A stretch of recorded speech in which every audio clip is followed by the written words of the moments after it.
हाय बच्चों, कैसे हैं आप सब। आई होप आप सब बहुत अच्छे से होंगे। चलिए आज मैं आपको लेसन नंबर 5 यानी प्रकृति का एसी पढ़ाती हूँ। लेकिन आज मैं इसका आपको फर्स्ट पार्ट यानी पेज नंबर 38 और 39 का पेज नंबर 39 का फर्स्ट 6 लाइन पढ़ाऊँगी। लेकिन हाँ, आपके माइंड में ये क्वेश्चन ज़रूर आ रहा होगा कि टीचर ने लेसन 4 पढ़ाया ही नहीं, वो डायरेक्ट लेसन 5 पर आ गई। तो मैं आपको क्लियर कर दूं आपका ये डाउट कि लेसन नंबर 4 घुंघरू वाली रिंग आपके पोर्शन में नहीं है। लेकिन फिर भी लेसन नंबर 5 पढ़ाने से पहले लेसन नंबर 4 में क्या है, उसकी क्या स्टोरी है, वो शॉर्ट में मैं आपको बताती हूँ।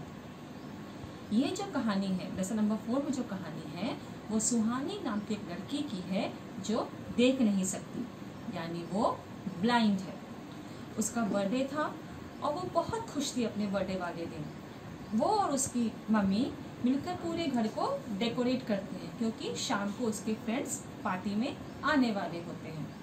उसकी मम्मी ने अपने हाथों से बहुत ही सुंदर चॉकलेट केक बनाया होता है। सुहानी शाम को रेडी हो जाती है अपने न्यू ड्रेस पहनकर। उसके सारे फ्रेंड्स घर पर आते हैं शाम को बर्थडे पार्टी के लिए। तो सब लोग उसको बर्थडे गिफ्ट देते हैं। सुहानी बहुत खुश होती है बर्थडे गिफ्ट पाकर। लेकिन उस बर्थडे गिफ्ट में एक गिफ्ट ऐसा था जो एक रिंग थी। उस रिंग में साउंड होता था, साउंड आता था। अगर उसको आप बजाओ या कहीं पे फेंको तो उसमें साउंड निकलता था। उसमें घुंघरू बंधी हुई थी। तो बच्चों ने क्या सोचा कि चलो अब बर्थडे पार्टी हो गई है, अब हम लोग बगीचे में जाकर खेलेंगे। तो सुहानी और उसके फ्रेंड्स जाकर बगीचे में खेलने के लिए गए। अब वो लोग जो गेम खेल रहे थे उसमें सुहानी पार्टिसिपेट नहीं कर पा रही थी।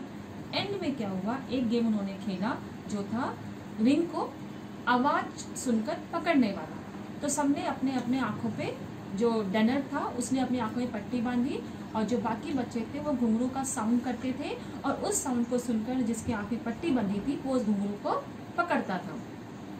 जब सुहानी का टर्न आया तो सुहानी ने भी साउंड सुनकर उस घुंघरू वाली रिंग को पकड़ लिया।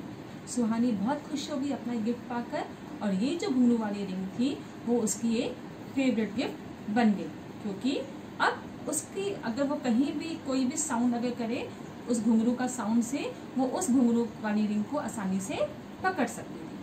तो ये जो है कहानी लेसन नंबर 4 घुंघरू वाली रिंग की है। चलिए अब मैं आपको लेसन नंबर 5 प्रकृति का एसी का फर्स्ट पार्ट पढ़ाती हूँ। प्रकृति का एसी, प्रकृति मीन्स नेचर और एसी मीन्स एयर कंडीशनर। अब हर एक के घर में एयर कंडीशनर होता है जो गर्मी को दूर भगाता है, बट नेचर का एयर कंडीशनर किसे कहते हैं, कौन है, ये जब मैं आपको ये लेसन पढ़ाऊंगी तब आपको अच्छे से समझ में आएगा। चलिए पढ़ते हैं।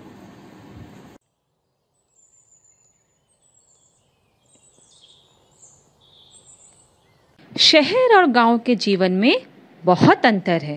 It means there is a lots of difference between lifestyle of villages and cities.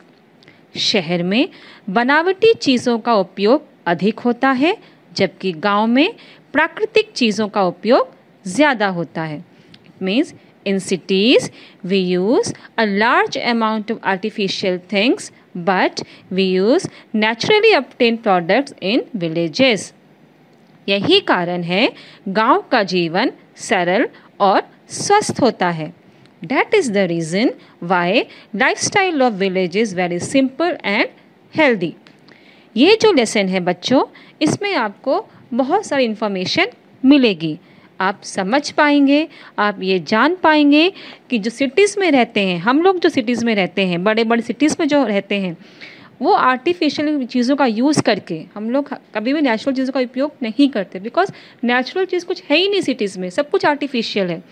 तो इन आर्टिफिशियल चीज़ों का यूज़ करके हम डे बाय डे अपने हेल्थ को स्पॉइल कर रहे हैं। आइए लेसन का फर्स्ट पार्ट मैं आपको पढ़ के बताती हूँ ताकि आपको और अच्छे से ये समझ में आए। कू छुक छुक छुक करती हुई रेलगाड़ी भागी जा रही थी। पेड़, खंभे, गाय भैंस, खेत, झोपड़ियाँ सब तेज़ी से भागते नजर आ रहे थे। रेलगाड़ी की गति धीमी होने लगी। शाम के 5 बजे रेलगाड़ी स्टेशन पर आकर रुकी। स्टेशन पर मामा जी इंतज़ार कर रहे थे। राघव माँ के साथ गाड़ी से नीचे उतरा। मामा जी ने माँ के हाथ से सूटकेस ले लिया और राघव का हाथ पकड़कर कार तक आए। एक लड़का था जिसका नाम राघव था। वह छुट्टियों में यानी गर्मियों की छुट्टियों में रेलगाड़ी में बैठकर अपनी माँ के साथ अपने नानी के यहाँ जा रहा था। नानी का मतलब होता है मैटरनल ग्रैंडमदर। रास्ते में उसे बहुत सी चीज़ें दिखाई दी, जैसे पेड़ यानी ट्रीज़, खम्भे यानी इलेक्ट्रिक पोल्स, गाय यानी यह पता ही है आपको काऊ, भैंस, बफेलो, झोपड़ियाँ, हट्स, ये सब चीज़ें उसने देखी। आप भी जब ट्रेन से कहीं जाते हो तो बहुत सी चीज़ें दिखती हैं ना आपको, ऐसे ही राघव को भी रास्ते में बहुत सारी चीज़ें देखने को मिली। इवनिंग 5 o'clock ट्रेन जो थी वो स्टेशन पर आकर रुकी। स्टेशन पर राघव के जो मामा जी थे, मामा जी मतलब मैटरनल अंकल यानी आपकी मम्मी के भाई, आपकी मम्मी के जो ब्रदर होंगे, जो भाई होंगे, वो आपके मामा होंगे, वो उन्हें स्टेशन पे रिसीव करने आए थे। राघव माँ के साथ गाड़ी से उतरा और मामा जी को उसने देखा तो मामा जी ने क्या किया, माँ के हाथ से जो सूटकेस था, जो लगेज था उनका, वो लिया और वो लोग सब जहाँ पे उनकी कार खड़ी थी वहाँ पर आ गए। सब कार में बैठकर चल दिए। कार खेतों के बीच बनी सड़क पर चल रही थी। राघव बोला, मामा जी, गाड़ी में एसी नहीं चल रहा है, फिर भी कितनी ठंडी हवा आ रही है। यह सुनकर माँ बोली, हाँ बेटा, गांव में इमारतें कम और हरियाली अधिक है, इसीलिए यहाँ की हवा ठंडी होती है। बच्चों, इस लाइन का मतलब है कि राघव, उसके मामा जी और राघव की मम्मी सब लोग कार में बैठ गए और घर की ओर चल दिए। कार जो थी वो खेतों के बीच से, यानी जो रोड बनी हुई थी वो खेतों के बीचों बीच बनी थी, तो वो खेतों के बीच से जो कार थी वो चल रही थी।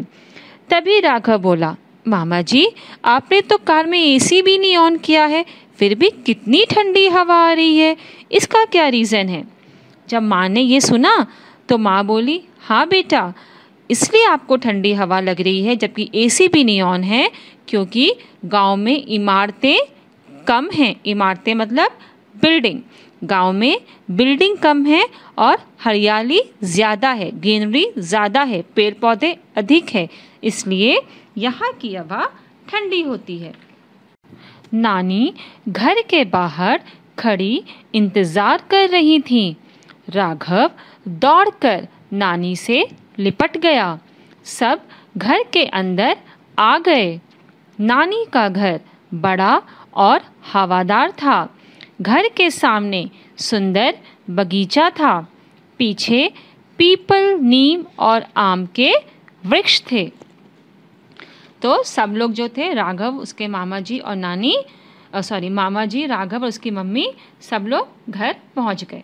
जो राघव की नानी थी, नानी का मतलब मैंने बताया ही थी आपको, मैटरनल ग्रैंडमदर, यानी आपकी मम्मी की जो मम्मी हैं वो आपकी नानी हैं। तो नानी जो थी वो घर के बाहर ही सबका इंतज़ार कर रही थी, वेट कर रही थी। तो जैसे ही राघव ने नानी को देखा वो बहुत खुश हो गया और नानी से जाके एकदम लिपट गया, हक कर लिया उसने अपनी नानी माँ को। नानी का घर बहुत बड़ा था और बहुत एरी था, यानी वहाँ पे घर के अंदर बहुत हवा आती थी, बहुत पेड़ पौधे थे, इसीलिए हवा बहुत ज़्यादा घर के अंदर आती थी, वेंटिलेशन बहुत अच्छा था घर का। घर के सामने ही, नानी के घर के सामने एक बहुत ही सुंदर गार्डन था और घर के पीछे पीपल, नीम और आम के बड़े बड़े पेड़ थे। बच्चों, अब मैं आपको लेसन के इस पार्ट में आए कुछ new words, meanings and grammar समझाती हूँ। सबसे पहले न्यू वर्ड्स यानी नवीन शब्द। तो पहला वर्ड है रेलगाड़ी, मतलब ट्रेन। इससे सेंटेंस आप बना सकते हैं बहुत सारे। एक मैं बताती हूँ आपको। रेलगाड़ी स्टेशन पर आ गई। सेकंड है झोपड़ियां, मतलब हट्स। सेंटेंस क्या बना सकते हैं? गांव में झोपड़ियां होती हैं। थर्ड है इंतजार। सेंटेंस क्या मीनिंग क्या हुआ इसका? To wait. और सेंटेंस क्या बन जाएगा? मैं स्कूल खुलने का इंतजार कर रहा हूँ या कर रही हूँ। नेक्स्ट है सड़क, मीनिंग होता है रोड। सेंटेंस क्या बनाएंगे? सड़क पर बसें हैं। तो ऐसे ही आप भी सेंटेंस बनाने की कोशिश कीजिएगा अपनी रफ कॉपी में। नेक्स्ट है आपका शब्दार्थ। तो शब्दार्थ में फर्स्ट क्या है आपका? एसी। अब एसी का मतलब आपको पता ही है, एयर कंडीशनर। नेक्स्ट है गति। गति का मतलब क्या होता है? चाल, और इंग्लिश में क्या बोलेंगे इसको? स्पीड। नेक्स्ट है धीमी। धीमी का मतलब धीरे, और इंग्लिश में स्लो। नेक्स्ट है इंतजार। इंतजार का मतलब प्रतीक्षा, इंग्लिश में टू वेट। नेक्स्ट जो है आपके उसमें बहुत सारे, जो मैंने आपको पार्ट पढ़ाया लेसन का, बहुत सारे नाउन वर्ड है। अब नाउन क्या होता है ये मैं आपको बताती हूँ। बच्चों अब मैं आपको संज्ञा समझाती हूँ। संज्ञा को इंग्लिश में नाउन कहते हैं। डेफिनेशन क्या होता है संज्ञा का हिंदी में? नाम वाले शब्दों को संज्ञा कहते हैं, यानी naming words are called noun. Example, कोई भी नाम आप लिख सकते हैं, जैसे राम, हैदराबाद। तो राम क्या हो गया? पर्सन का नाम हो गया। हैदराबाद प्लेस का नाम हो गया। पेन एक थिंग का नाम हो गया। शेर एनिमल का नाम हो गया। इस तरह किसी भी नाम को अगर आप लिखते हैं तो वो क्या है? नाउन है। तो इस पार्ट में भी बहुत सारे नाउन वर्ड्स आए हैं, जैसे राघव, माँ, रेलगाड़ी, मामा जी, एक्सेट्रा। तो आप भी जो मैंने अभी आपको पार्ट पढ़ाया उसमें नाउन ढूंढने की कोशिश कीजिएगा। बच्चों आज मैं आपको बताऊंगी वचन बदलो कैसे करते हैं।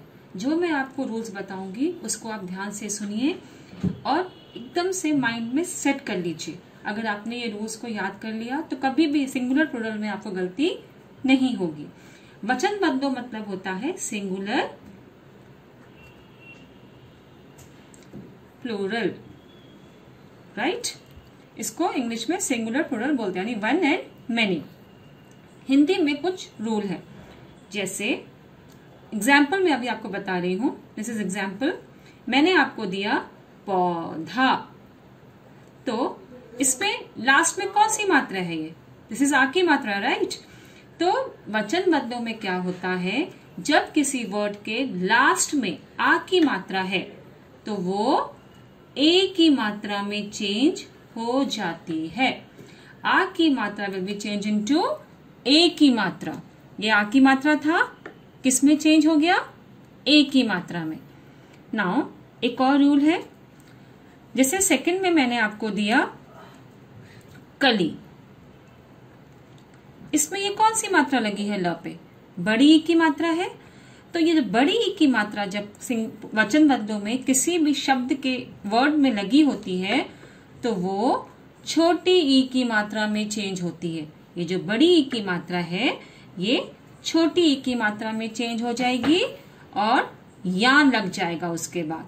कली, कलियां। बड़ी ई की मात्रा छोटी ई में चेंज हुई और क्या लग गया? यां। ये तीन चीज आपको याद रखनी है। आ की मात्रा ए की मात्रा में चेंज होगी और बड़ी ई की मात्रा जो है वो छोटी ई की मात्रा में चेंज होगी। ऐसे एक और एग्जाम्पल, इमारत। अब देखो इसमें तो कहीं भी आ की मात्रा नहीं है, लेकिन त में अ का साउंड आ रहा है ना। त जब हम त बोलते हैं तो अ का साउंड आता है। इट मीन्स अगर इसमें आ की मात्रा नहीं है फिर भी इसमें ए की मात्रा आएगी। इमारतें। अंडरस्टैंड? एक और एग्जाम्पल देती हूं मैं, जैसे आपको मान लीजिए तितली दिया हुआ है, तितली। अब इसमें तो ऑलरेडी छोटी ई की मात्रा है तो हम ये चेंज नहीं करेंगे, ये ऐसे ही लिखेंगे क्योंकि ऑलरेडी इसमें छोटी ई की मात्रा है। फिर त है। अब ल पे क्योंकि बड़ी ई की मात्रा है तो हम क्या करेंगे? छोटी ई की मात्रा में इसको चेंज कर देंगे और या लगा देंगे। इन चीजों को आप ध्यान रखिएगा। वचन बदलों में आ की मात्रा ए की मात्रा में चेंज होगी और बड़ी ई की मात्रा छोटी ई की मात्रा में चेंज होगी और या लग जाएगा। एक और एग्जाम्पल देखिए, मान लीजिए मैंने आपको चिड़िया दिया, तो अब आप बोलोगे इसमें तो ऑलरेडी छोटी ई की मात्रा है, तो इसको हमें इसमें या भी लिखा है, सिर्फ इसमें एक चीज नहीं है। अब वो क्या नहीं है अभी आपको बताती हूँ मैं। छोटी ई की मात्रा च पे भी है, र पे भी है और इसमें या भी लगा है, सिर्फ क्या नहीं है तो चंद्र बिंदु। तो आपको सिर्फ यहाँ पे चंद्र बिंदु लगा देना है, चिड़िया। तो इन चीजों को ध्यान रखेंगे आप, तो कभी भी सिंगुलर प्लूरल में वचन बदलों में आप गलती नहीं करेंगे। प्यारे बच्चों, पार्ट का नेक्स्ट जो हिस्सा है, नेक्स्ट जो पार्ट है, इस लेसन का जो नेक्स्ट पार्ट है, मैं आपको नेक्स्ट क्लास में पढ़ाऊंगी। आज जो मैंने आपको पढ़ाया, जो भी जो वीडियो इससे रिलेटेड आपके पास है, उसे आप अच्छे से देखिए, समझिए और जो वर्कशीट आपके पास गई है उसे करने की कोशिश कीजिए। नेक्स्ट क्लास में मिलते हैं।